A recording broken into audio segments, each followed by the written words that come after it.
My respected students, welcome in the first lecture of the second chapter named On Saying Please. Second chapter के first lesson में second chapter के first lecture में आपका इस्तकबाल है। Alfred George Gardiner एक ऐसा नाम जो इंग्लिश लिटरेचर के अंदर बहुत ही प्रोमिनेंट है और बहुत ही स्पेशल है। अल्फ्रेड जॉर्ज गार्डिनर का सबसे ख़ास बात यह है कि गार्डिनर का जो कलाम है, गार्डिनर की जो तख्लीक है, उसके जो कॉन्सेप्ट है वो मोरालिटी और जो डेली गार्डिनर कोई स्पेस टेक्नोलॉजी की बात नहीं करते। गार्डिनर कोई बहुत बड़े फिक्शन की बात नहीं करते। गार्डिनर डेली यूज़ में आने वाली छोटी छोटी चीज़ों को बहुत ही बेहतरीन और डिटेल अंदाज के अंदर बयान करते हैं। Alfred George Gardiner 1865 to 1946 was born at Chelmsford in Essex in 1865. He started his literary career as a journalist. उन्होंने एक जर्नलिस्ट के तौर पर किसी जर्नलिस्ट सहाफ़ी किसी पेपर के लिए या किसी न्यूज़ चैनल के लिए काम करने वाला जर्नलिस्ट, उससे उन्होंने अपने करियर की शुरुआत की। At the age of 37 he was appointed editor of the Daily News London. एक बहुत ही बड़ी पोस्ट डेली न्यूज़ लंदन के एडिटर की उनको पोस्ट मिली। Under the pseudonym pen name Alpha of Plough, वो अपना नाम यूज़ करते थे। ये देखिए जो गार्डिनर का जो टाइम पीरियड है 1865 टू 1946, बल्कि मैं बोलूँगा 1960 तक, ये जो बड़े बड़े जितने भी लेखक थे, जितने भी राइटर्स थे, वो कभी अपना ओरिजिनल नाम सामने नहीं लाते थे, किसी और नाम से लिखा करते थे।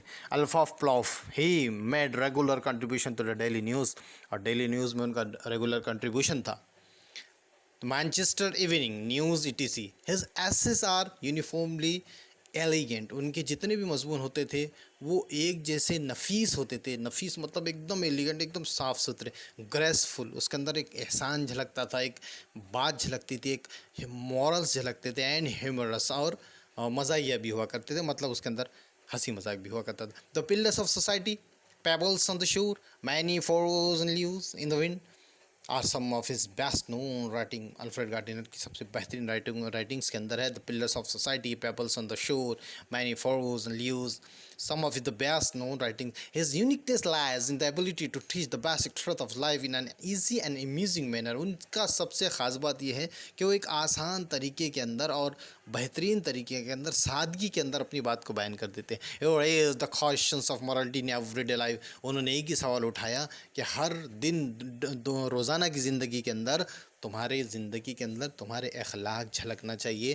तुम्हारे गुड मैनर्स झलकना चाहिए। अगर तुम्हारे अखलाक नहीं है सही, तुम्हारे गुड मैनर्स तुम्हारी डेली ज़िंदगी में नहीं है, किताबों में नहीं, यूट्यूब के चैनल में नहीं और बयानों में नहीं, आपकी डेली ज़िंदगी के अंदर आप जो लोगों से बिहेव करते हो उसके अंदर अगर तुम्हारे अखलाक अच्छे नहीं हैं तो तुमने कुछ भी नहीं कमाया, तुम कुछ भी नहीं कर रहे हो।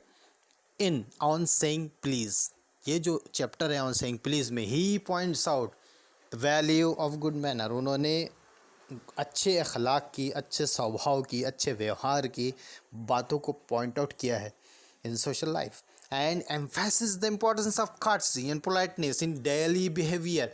रोज़ाना के बिहेवियर के अंदर उन्होंने एहसानमंदी, नम्रता, आजिज़ी, इस पर जोर दिया। He shows how polite speech and manners sweetens the atmosphere around and how discourtesy and ill manners spoil और पॉल्यूटेड। उन्होंने इस बात पर पॉइंट आउट किया कि आपका अच्छा अखलाक आसपास के माहौल को कितना मीठा बना देता है और आपका बुरा अखलाक, आपकी बदतमीज़ी आसपास के माहौल को बर्बाद कर देती है। लेसन स्टार्ट हो रहा है। मैं उम्मीद करता हूँ कि आप पेज नंबर 14 पे होंगे। On saying please full concentration से आप इसको समझेंगे, देखेंगे। Page number 14, first para. The young liftman in the city office who threw a passenger out of his lift the other morning and was fined for the offence was undoubtedly in the wrong. एक शहर के अंदर एक liftman है। Liftman, अब देखिए इस ज़माने की जो लिफ्ट होती है उसके अंदर कोई होता नहीं है, सबको समझ गया है कि उसे ऑपरेट कैसे करना। लेकिन जब लिफ्ट नई नई थी तो उस ज़माने के अंदर लिफ्ट के अंदर एक आदमी बैठा हुआ होता था और वो पूछा करता था कि सर आपको कौन सी मंजिल पे आना है, आपको कौन सी मंजिल पे आना है, मैम आपको कौन सी मंजिल पे आना है। या फिर अगर लिफ्ट ख़राब हो जाए तो उनको हिम्मत देता था, वहाँ से कॉल करता था। ऐसे पुराने ज़माने, वहाँ से फ़ोन लगाता था। ऐसे पुराने ज़माने की लिफ्ट के अंदर तो एक यंग लिफ्टमैन था, the young liftman in a city office who threw a passenger out of his lift. उसने अपने लिफ्ट के अंदर के एक पैसेंजर को लिफ्ट से उठाकर बाहर फेंक दिया था। क्यों फेंक दिया था ये हम देखेंगे। The other morning and was fine for the offence, और उसे बहुत बड़ा जुर्माना हुआ उस बात का कि भाई तुम्हारे लिफ्ट में कोई आया और एक जगह से दूसरी जगह जा रहा है और तुमने उसको उठाकर बाहर फेंक दिया, तो उस पर उसको जुर्माना हुआ। Was undoubtedly in the wrong, ये तो बहुत गलत हुआ है ना।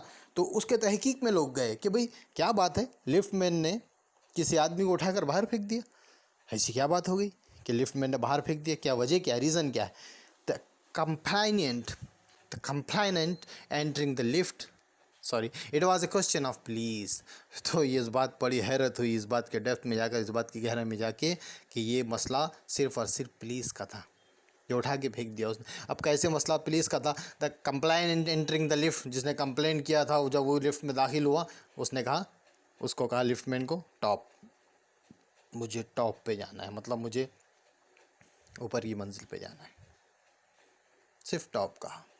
The complainant entering the lift said top, उसने कहा मुझे ऊपर की मंजिल पे जाना। द लिफ्टमैन डिमांडेड, तो लिफ्टमैन ने कहा सर टॉप प्लीज़, ऐसा बोलिए टॉप प्लीज़, सर टॉप पे तो जाना है आपको, नो प्रॉब्लम नो इश्यू, लेकिन अगर आप ऐसे बोल दें टॉप प्लीज़ तो अच्छा लगेगा मुझे, सर टॉप प्लीज़ बोलिए। The complaint the lift side top, complaint जो ऊपर लिफ्ट में दाखिल हुआ उसने कहा टॉप पे जाना है मुझे, top. The liftman demanded, liftman ने कहा सर टॉप प्लीज़ बोलिए। And this concession being refuse he not only declined to comply with the instruction but hurled passenger out of the lift. अब जो दोनों के दरमियान में बहस चली कि नहीं मैं ऐसे नहीं बोलूँगा, उसने कहा सर प्लीज़ बोलिए, ने कहा नहीं बिल्कुल नहीं बोलूँगा, टॉप पे जाना। उसने सर टॉप प्लीज़ तो बोल दीजिए, एक बार तो बोल दीजिए, मैं सुनना चाहता हूँ, प्लीज़ बोल दीजिए क्या जा रहा है बोलने के अंदर। तो वो माना ही नहीं, तो आखिर में लिफ्टमैन ने क्या किया, उठा के बाहर फेंक दिया। किसको, उस आदमी को, उस जेंटलमैन को जो लिफ्ट में चढ़ा था ऊपर जाने के लिए। This of course was carrying a comment on manner too far, ये सिर्फ और सिर्फ एक मैनर का क्वेश्चन था, मैनर का क्वेश्चन था। Discourtesy is not a legal offence, अगर आप रूडनेस बताते हैं, डिस्कर्सी मतलब रूडनेस, किसी एकदम दुरुस्तपन, यानी एकदम कड़क व्यवहार, एकदम किसी के साथ आप रूड बात करते हो।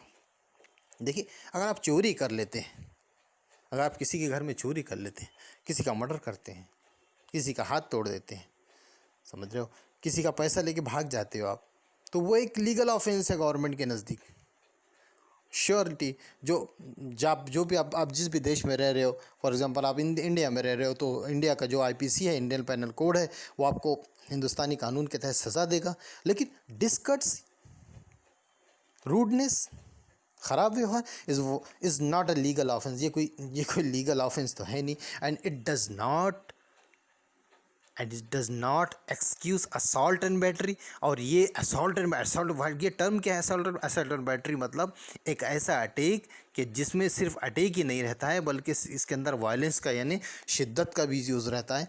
तो डिस्कर्सी के अंदर असॉल्ट एंड बैटरी तो है नहीं, लेकिन if A burglars breaks into my house and I knock him down, the law will acquit me। लेकिन अगर बर्गलर मेरे घर में घुस आता है और मैंने उसको नीचे गिरा दिया, तो कानून मुझसे मुहासेबा करेगा, कानून मुझसे पूछेगा, कानून मुझको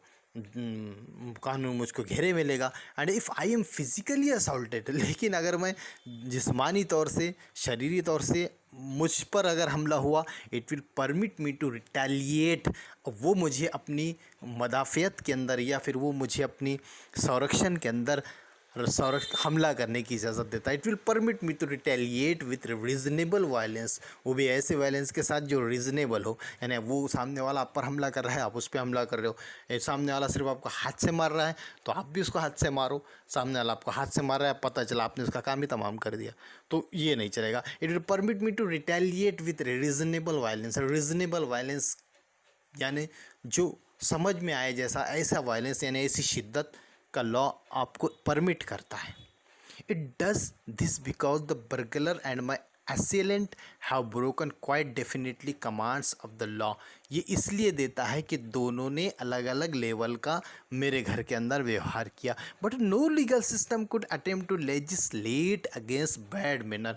लेकिन आज तक कोई भी लीगल ऐसा सिस्टम नहीं बना जो ख़राब अखलाक को, बुरे व्यवहार को कोई दायरे में लेके आता या फिर बुरे अखलाक के बारे में कुछ कहता। But no legal system could attempt to legislate against bad manners. यानी कहने का मतलब राइटर की ये है, माय डियर स्टूडेंट, कि ठीक है, दुनिया का कोई ऐसा कानून तो बना नहीं कि जो अखलाक पर, आपके व्यवहार पर, आपके अखलाक पर आपको घेरे में ले, लेकिन ये चीज़ पर्सनल समझदारी पर और पर्सनल अंडरस्टैंडिंग पर डिपेंड करती है। But no legal system could attempt to legislate against bad manners और could sanction the use of violence against something which it does not itself recognise as a legally punishable offence.